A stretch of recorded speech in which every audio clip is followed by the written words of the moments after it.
Yes. Yes. Good morning. Welcome, everybody, to Crossroads. We're so glad that you're here. This is a great place to be on a Sunday morning. We want this to be the best hour of your week. So, is anybody really just excited to be here today? Yes. Absolutely. Hey, my name is Marshall, and I have the privilege of being our Mishawaka campus pastor. So if this is your first time here with us, again, we just want to welcome you. We are glad that you decided to walk through the doors today. I want to welcome everybody joining in as well from many of our campuses all across the northern Indiana, southern Michigan area. Anybody watching us online, we're glad that you're here as well. We're in a series right now called The Elephant in the Room. And it's a great series because what we're doing is we're leaning into some of the topics within Christianity that are a little bit awkward to talk about, right? If you missed last week's, get online, watch last week's. It was amazing. Any of them, really. Pastor Tim has done an incredible job of walking us through some of these topics that are just a little bit difficult, maybe a little bit awkward to talk about, but they're important to talk about. And I'm excited for the topic today. Today we're going to be leaning into the beautifully awkward concept of our behavior, of the behavior of Christians. Please resist the urge right now to elbow the Christian next to you and remind them of their bad behavior, okay? Don't do that. What I want us to do today, is to take a look in the mirror, is to really be introspective and look at our own behavior. And the angle that we're taking on this is that we're going to look at our beliefs and talk about the awkwardness that many times our beliefs don't match up with our behavior, right? And I think probably we would all recognize that today. We'd all probably say, yeah, I'm not perfect. I'm not perfect. There are many times where what I say I believe and what I do not match up. The problem is, and the elephant in the room today, is that when that happens, other people see it, and that becomes their assessment of church and their assessment of God. And what happens is that the behavior of Christians becomes one of the biggest turnoffs to Christianity. One of the biggest reasons that people stay away from church is not because of the beliefs, but because of the behavior. So that's what we're going to be leaning into today. And this disconnect between belief and behavior was noticed by a man who lived a couple hundred years ago by the name of William Wilberforce. This is a guy from history. Some of you may know him, some of you may not, but he has a really, really incredible story. William Wilberforce lived in the late 1700s in England. And so he was growing up and living at the time when the American Revolution was going on over here across the Atlantic, right? William Wilberforce was incredibly smart. He was very talented. He was wealthy. He went to all the best schools. He was very ambitious as well. He wanted to be the Prime Minister of England one day. And at the age of just 22 years old, he was elected to the British Parliament, which is an incredible feat. I mean, somebody that young, it was just as impressive then as it would be today for somebody to be elected to elected office. And so this guy really had it going. Now, England at the time was going through something of a backlash against Christianity. They had looked at the previous generations, and they had seen the wars, and they had seen the pain and the suffering and like the literal witch hunts that happen, all in the name of religion and specifically in the name of Christianity. And they said, enough. If this is what religion leads to, if this is what Christianity leads to, we don't need it. We don't need it. We're done with it. And so popular culture at the time, they still all went to church. They're like, yeah, we'll still go to church. That's just the thing to do. They all still went to church on Sunday morning. But the difference was the accepted cultural practice was to not let it affect your week. You know, go to church on Sunday, but really don't take this whole faith thing too far. Go to church on Sunday, but don't let it really affect the way that you live your life on Monday morning. And I think that's a disconnect that probably we can relate to a little bit, right? Because sometimes it's a little bit hard. You know, we sing songs like we did this morning that say things like, because of your love, fear doesn't stand a chance if I stand in your love, right? Like, great line. Fear doesn't stand a chance if I stand in your love. We're singing that here on Sunday morning. I'm raising my hand. And yet, how many of us on Monday are like, I'm too scared to do this? We let fear get in the way of love. That's not to make anybody feel bad, but just to say we get it, right? We get it. I mean, sometimes what we say on Sunday, what we profess to believe on Sunday, doesn't match up with our lives on Monday. And this superficial, this shallow kind of Christianity that was the widespread practice in England at the time, this obviously led to some pretty bad outcomes. The culture at the time, there was rampant alcoholism. Almost everybody either was or knew someone close whose lives had been destroyed because of alcohol. This shallow and superficial Christianity, one of the outcomes was that 1 in 4 women at the time living in London worked as prostitutes. And slavery was a deeply embedded cultural practice that nobody even questioned or batted an eyelash at. This shallow, this superficial Christianity led to all of these terrible things. And William Wilberforce, the main character in our story, he was very much a part of this culture. He went to church every Sunday. He grew up going to church every Sunday, but he had the understanding that you really just don't take it too seriously. Don't take things too far. He lived for the moment. He lived for the next party, the thrill of the next party. He lived for the accumulation of wealth and of power and of prestige. He lived for the next big success or victory in politics. But at the age of 26 years old, William Wilberforce had by this time risen to be one of the most powerful and influential leaders in one of the most powerful and influential countries in the world.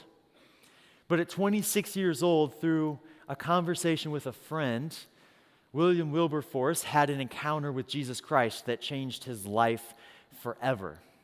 He started going to church then not just because it was the thing to do, not just because it made him look good, but because he really wanted to know who this Jesus was that we keep talking about.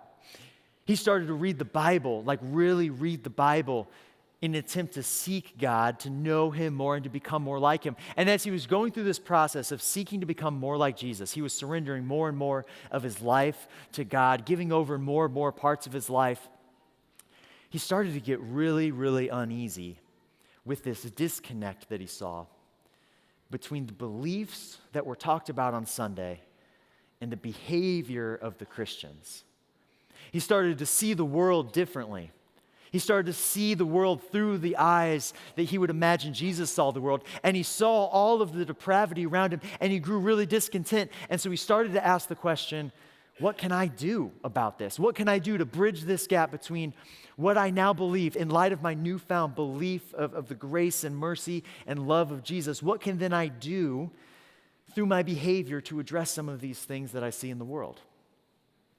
And I think that's where probably some of us are at even today. Right over here, we recognize, I believe in God, of course. I believe in God, obviously. Somebody created us, right? But there's a disconnect then between, what do I do with that? What do I do with that during the week as I go to work, as I go to school? How do I really live that out? And maybe we even look at the culture around us and we see some of the depravity and we see some of the problems that just look so big. And our question, rather than being, what can I do, is, well, what can I do? It's too big. It's too big. And the problem with that is that it leads us to then be paralyzed, right? We have all of this belief, and whether you're a part of the church or not, a lot of people know what our beliefs are, right? They know we talk about things like love, grace, mercy, forgiveness. They know we talk about this, yet the problem is when people outside of the church don't see Christians living these things out, which for us is because we don't know what to do, but other people see that, that's when they start to call us hypocrites and say, there's all these problems, but Christians aren't doing a thing about it. And we get paralyzed by our indecision, by our fear, and then people cast us in the light of hypocrites. Well, William Wilberforce was right at that juncture. He was looking at the world around him in light of the mercy of God, and he was saying, well, okay, what can I do? And he looked at his station in life. He looked at his position in life. He looked at the fact that he really was powerful and influential. He was talented. He was smart. He was gifted. And when he looked at the world, the one thing that he saw more than anything else was slavery and the slave trade. And he said, yeah, this is a deeply embedded cultural practice. This is everywhere. Nobody even bats an eyelash to it, but it's wrong. This isn't the way it was supposed to be. And so the reason that I'm talking about William Wilberforce today, the guy with the difficult name, the guy who not many of us have probably even heard of, is because he spent the next 40 years of his life dedicated to leading the abolition movement in England. And after 40 years of setbacks and trials and failures and a lot of prayer and more prayer and more prayer and being faithful to what God had called him to do, the slave trade was abolished in England. And after just a couple of decades after that, the influence of William Wilberforce's work helped influence the end of slavery here in America as well. All because one man decided to bridge the gap between what he professed to believe and his behavior to influence the world. So the question that we're asking ourselves today is this. The question we're asking ourselves is, why does my behavior matter? Why does my behavior matter? Well, to help answer this question, I want to read chapter 12, part of chapter 12, just a couple of verses from the book of Romans.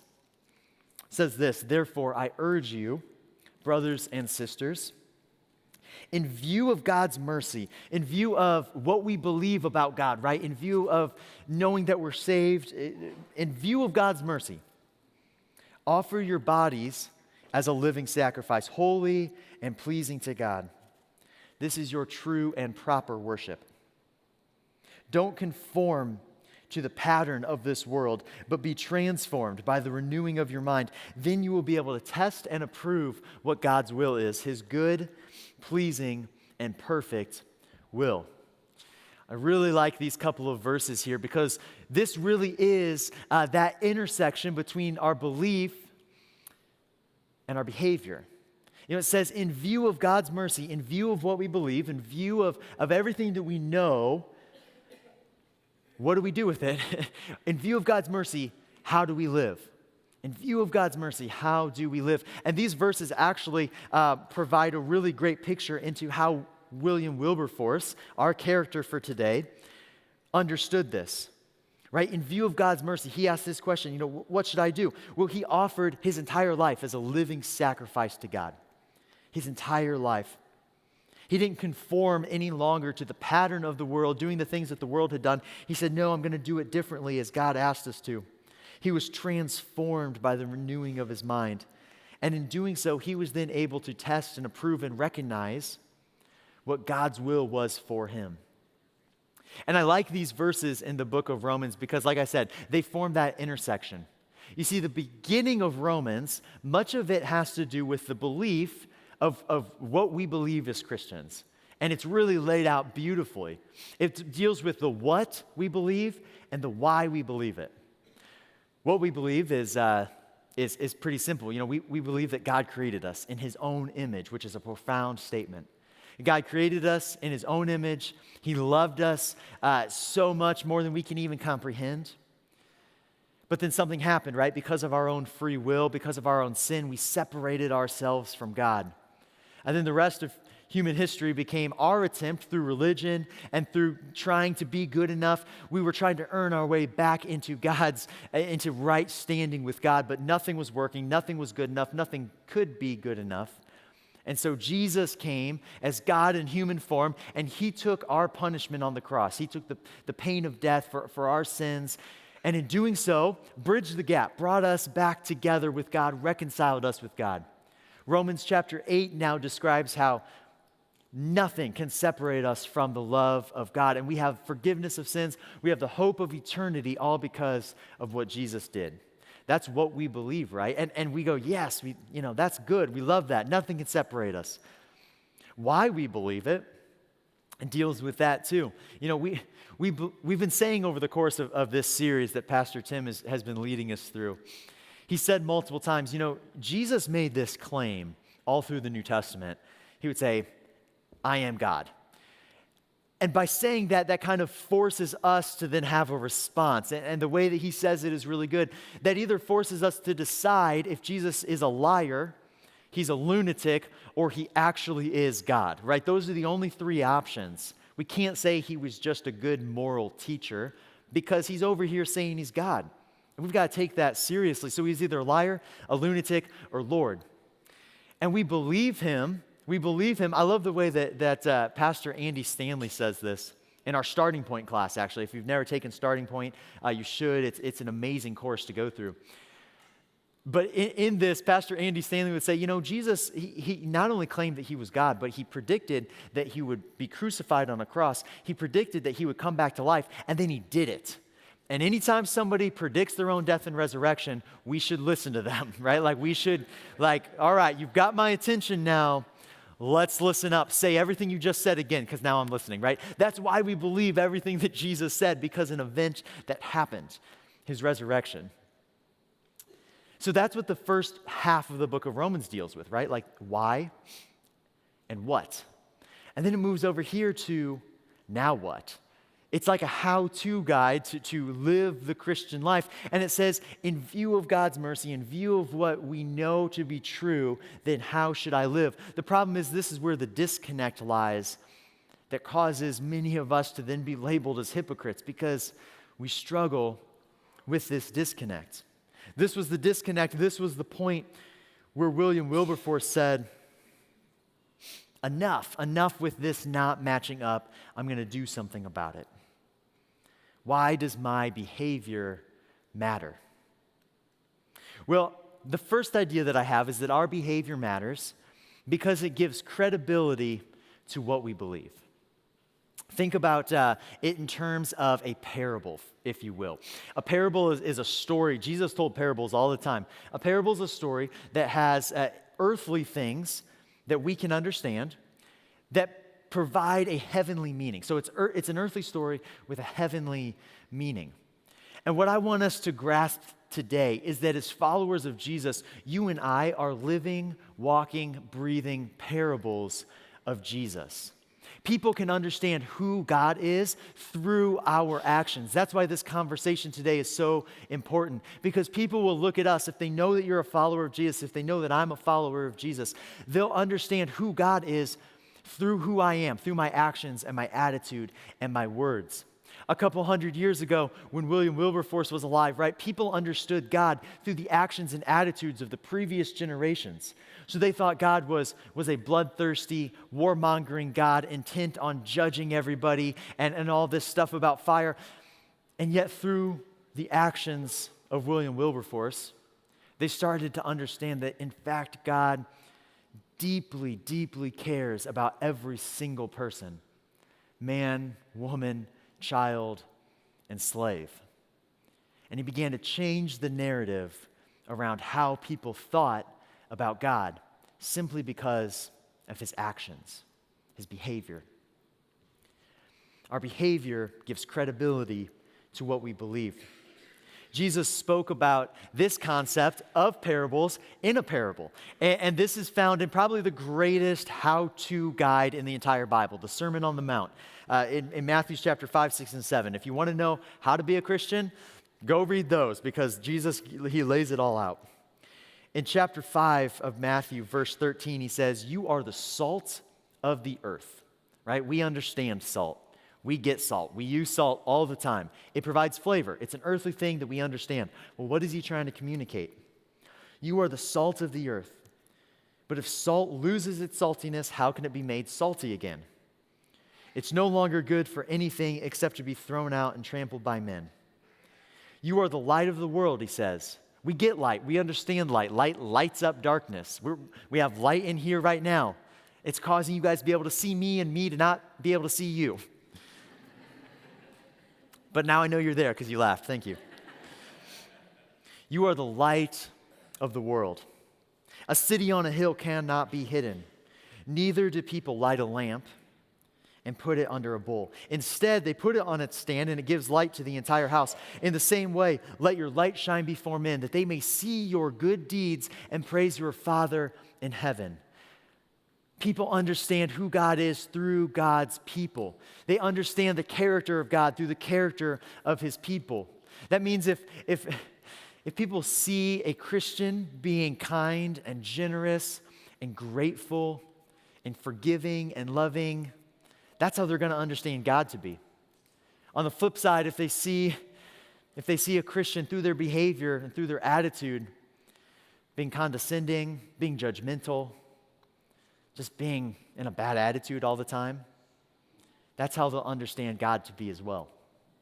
We have an enormous responsibility on us that people see God through his church, through you and I. Our behavior matters because it gives credibility to what we believe. The second point is this: why does our behavior matter? Because it strengthens what we believe. In fact, our behavior strengthens our beliefs. I read in a book recently this great quote by the author David Kinnaman. It says this: many of the deepest truths of Christianity become clear when we put our faith into action. When we put our faith into action. In the doing, believing makes sense. In the doing, believing makes sense. I think this is really profound because I think what happens is a lot of us get caught up in the belief part of being a Christian, right? We believe everything, right? Like, raise your hand if you believe in God. I believe in God. Yes. Now what? But sometimes we get caught up in maybe some of the intricacies of belief, in some of the intricacies of faith. And so then we will say, okay, well, once I have it all figured out, once I understand everything in here, then I'll really start acting the part. Then I'll really start behaving in such a way. But what I think this quote is saying is that it might actually be opposite. We might actually be able to understand more of the things that Jesus talked about in the Bible, more of the different, kind of hard to understand things in the Bible, only once we start putting them into practice. By taking steps of obedience, it strengthens our faith, right? Every time I take a step, I'm trusting that the floor is not going to fall out from under me. And every time I see that it doesn't fall out from under me, my faith is strengthened that it'll be there the next time. Every step that we take strengthens our faith and our belief. But so many of us get paralyzed by the fact that I'm going to wait till my belief is all lined up, I understand everything, and then I'll start acting.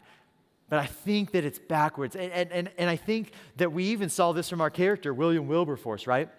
He was a new Christian when he started this to lead the abolition movement. He was a new follower of Jesus. There's no way that he understood everything before he got started. He just got started. And the more he took a step of faith, the more he believed.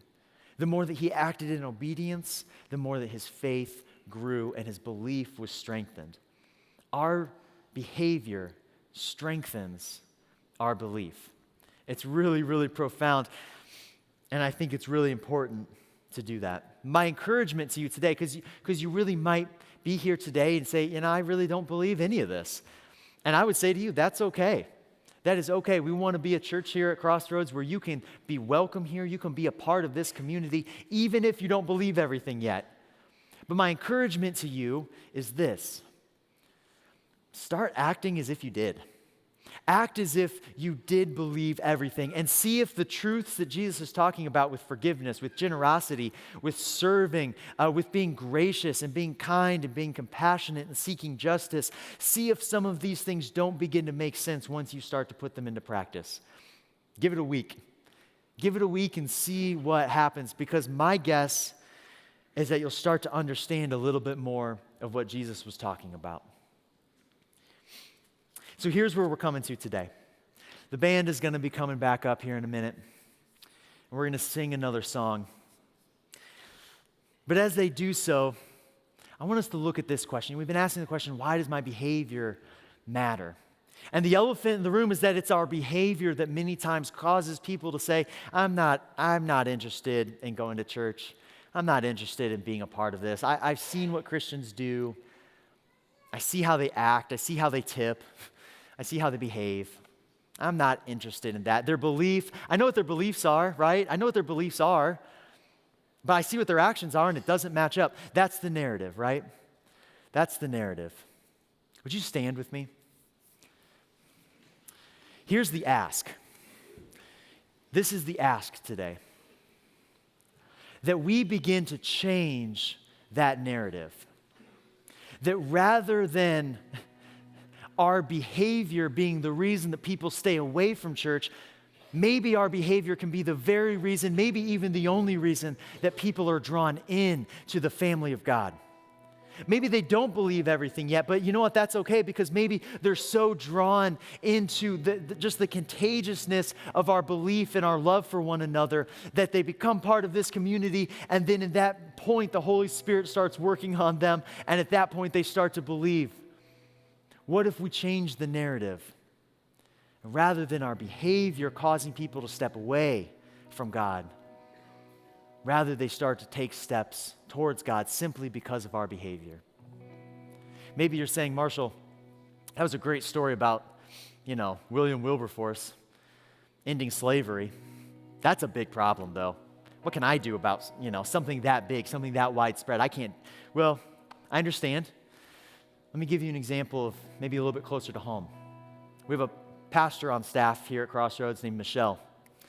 And Michelle looked at the world around her through the lens of Jesus, through in light of God's mercy, and saw domestic violence, domestic abuse all around.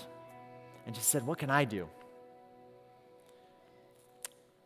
Michelle can't fix all the domestic abuse and domestic violence in America, but what she realized is that what she can do is build a home here in Elkhart called the New Start Home and provide a couple of women a safe place to recover from domestic abuse and domestic violence. Yeah.